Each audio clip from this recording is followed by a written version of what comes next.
Hey, healer!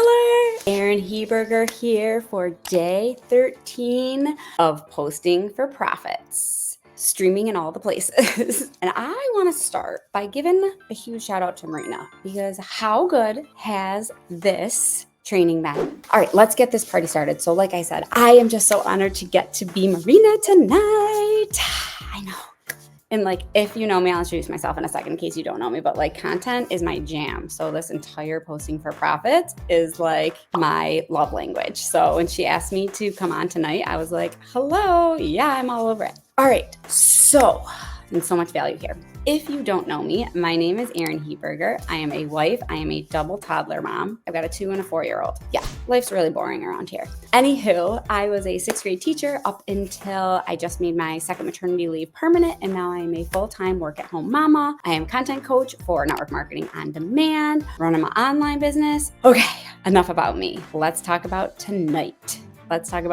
Who would like a sneak peek of exactly what goes down during our Tuesday morning content strategy sessions? Maybe you've seen me like share in my stories some things. Make sure you have a pen and paper. Super important today. You for sure need like a full piece of paper and a pen to write stuff down. So I've got my notes here because I don't want to forget anything. All right, so you're getting the sneak peek. So Marina has already shown you how to like revolutionize what you're sharing on social, right? Like spammy Tammy be gone. No spammy Tammying up in here because Marina has already delivered so many goods. All right, so she's already shown you all the things. And just as a reminder, not all the things because we're only halfway through, but she's shown you how to definitely revolutionize your social media. As a reminder, your job on social media is to make connections, right? You basically want to make connections, be a professional problem solver, and create empathy with your audience. Create those relatable Me Too moments with your audience. So basically, as Marina, I love this, by the way,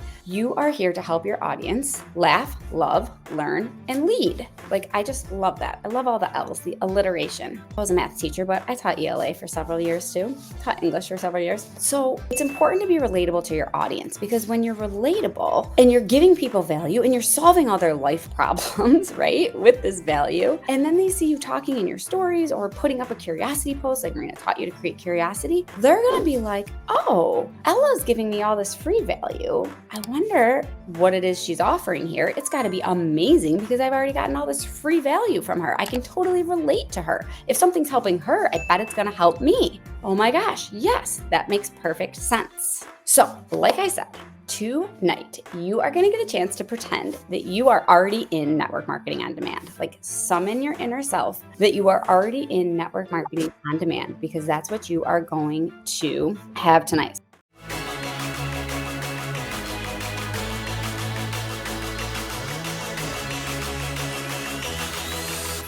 So what I do every Tuesday morning, super fun, is I start with what I like to call a mini lesson. Once a teacher, always a teacher. So we talk about like what's hot right now, what's really popping off in terms of all the social media. I share ChatGPT prompts to like help them.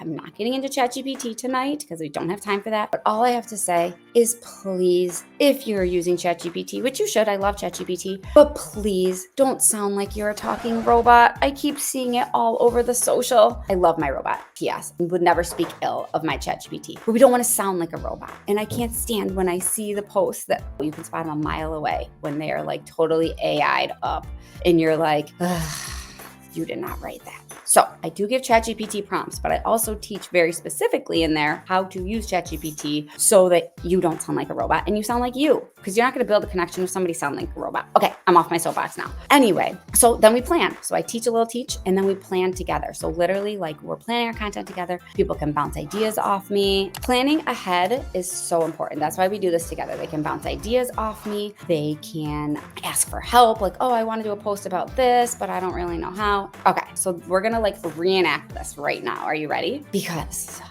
oh, I'm getting back on my soapbox for one hot second. Planning ahead when it comes to your content is so important. Number one, it makes your content so much better, because I don't know about you, but if I know that I need to post something and I don't have it planned ahead of time and I'm trying to rack my brain to post, it's not going to be a pretty post. So you're doing yourself a disservice, because A, you're not going to have as high quality posts if you're just winging it all the time. And B, it's going to take you a million times longer. You should be spending your time on doing other things. Yeah, we've all been there. Totally get it. This is a judgment-free zone. So first, first, I'm going to share some of my favorite time-saving hacks to write these down. And then you're actually going to start planning your content for the week. Marina said you're going to get 10 straight minutes. You're going to plan out that content. Like, this is what's going to happen. So number one, every single post that you create needs to be written to your target audience. And it needs to be written to one person. That's so important. You're not talking to the masses. If you're talking to everybody, you're talking to nobody. And you need to be speaking to your specific target audience. So when I'm posting, even if it's like some sort of a product post, I'm posting to moms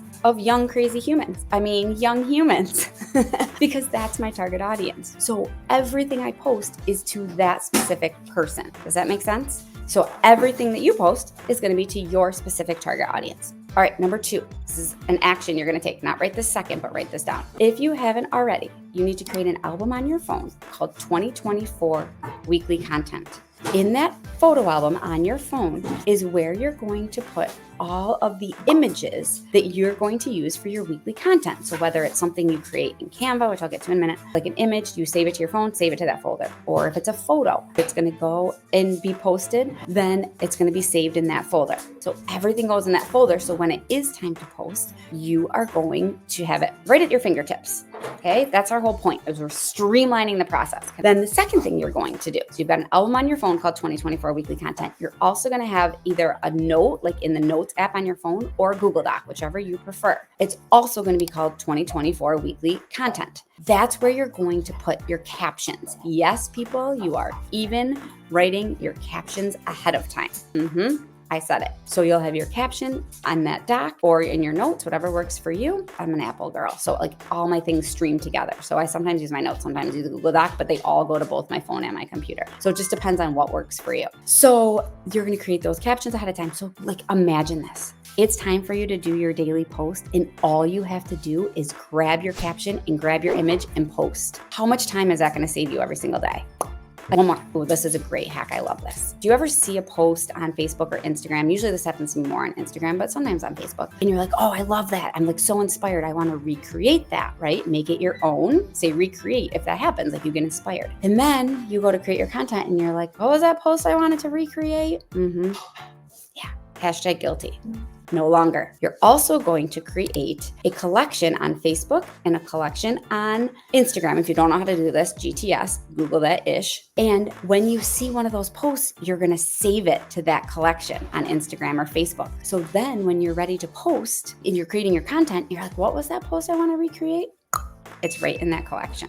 Boom. I know. Again, you're welcome. So those are your tips. Are you ready to create your content? And we're gonna have 10 minutes to do this. So on your piece of paper, you're gonna write out the days of the week, but leave some space in between. And you can figure out what works for you. Like if using a planner works. Today we're just using a piece of paper, it's fine. Just put the days of the week, and I want you to start with Tuesday. And then do the days of the week, leaving a little space, okay? So what you're going to do is you are going to use the list of the post ideas Marina gave you from day 4, and you're going to first pick a different type of post for each day for the week. We're just aiming right now for 1 post a day. That's all we're doing. If you're like, I do more than that, you can do that later. But for this purposes, you only have 10 minutes. We're going to aim for 1 post a day. You're going to write down the type of post you want it to be. So like, is it an engagement post? Is it a tutorial? Is it a behind the scenes, like the B-roll? Is it a social shout out? Is it a meme? Is it a quote? Don't worry. I'm going to re-say these. I'm going to hopefully share them. So you're going to do that first, and don't overthink it. Just pick a different type of post for each day of the week for now, especially if you're new to this. Just pick one. Don't overthink this. Then after you do that very quickly, then you're going to start thinking like, okay, what do I want to post about? And you're going to think about the ideas for your target audience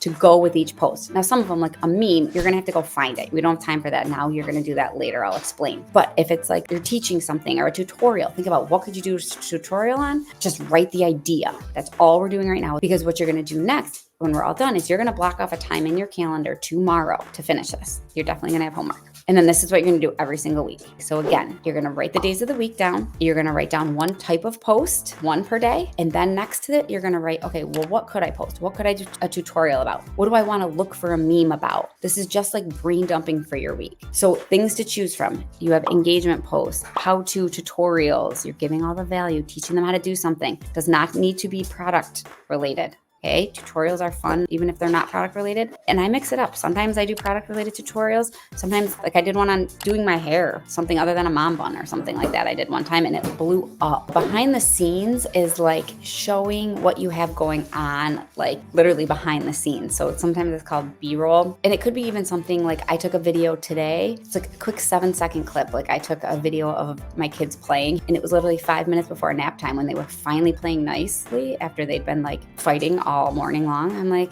are mine the only kids that finally play nice 5 minutes before we have something else to do? So literally just like it was them playing.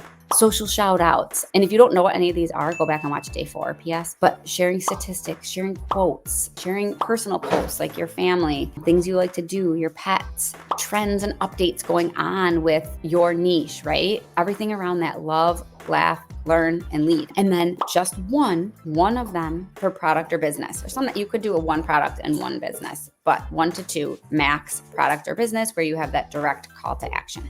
So I like to do them like on Thursdays because people, they get paid on Friday. So I like to do them on Fridays. I don't like to post anything on the weekend for the most part that I like really care about someone seeing, if that makes sense. Like on the weekend, I usually just do like personal posts or what we have going on family wise. But other than that, I'd say like any weeknight is fine. I have heard some people say they like to do business posts on Sunday nights because people don't want to go back to work on Monday. It's like a psychology thing. But I say test and tweak, like everything, test and tweak, like see what works for you. And if you're like, oh, that was kind of a dud, a couple weeks in a row or something, try a different day. If you finish this, you can take it further and start like creating them. But 10 minutes is probably good for the brain dump. If you guys like get this done quick, feel free to like take it to the next step. Oh, I forgot to mention this hack of mine. I like to write in erasable gel pen. I love my erasable gel pens, or I do mine electronically, but it's not set in stone. Like almost every single week, something pops up during the week that I'm like, oh, I need to post this. And so I tweak. Like that's fine, but at least you have a basis and then something might bump to next week or whatnot. And I promise, the more you do this, the more you get used to planning your content ahead of time here, but the simpler it is and the quicker you are at it. I always make, like when new people join Network Marketing on Demand and they come to my first session and they're like, wait, what? I always make the veteran Network Marketing on Demanders be like, I promise it gets easier, because it really does. The more you do it, the simpler it is and the quicker it is and the more your brain works like a content creator. All right, are you ready for your homework? I told you, once a teacher, always a teacher. What you need to do now is block off some time tomorrow or tonight. Even better is if you can keep going right now, that's like bonus. But either tonight or tomorrow, I want you to block off some time to first finish this process. That's the steps that you do this in. So first finish this process, and then you've got to create the content to go along with it. So whether it's like find the picture in your phone or take a picture or find an image or make an image on Canva and then type out those captions and remember to save them in those folders or albums that you're creating. And then boom, you are going to have your content plan for the week. I'm so excited. If you're like, this is awesome, but I need more guidance, get your booty in Network Marketing on Demand. Just take this off your plate. That's all I'm going to say. Thanks so much for being on with me. Have a great rest of your night and happy planning. Bye.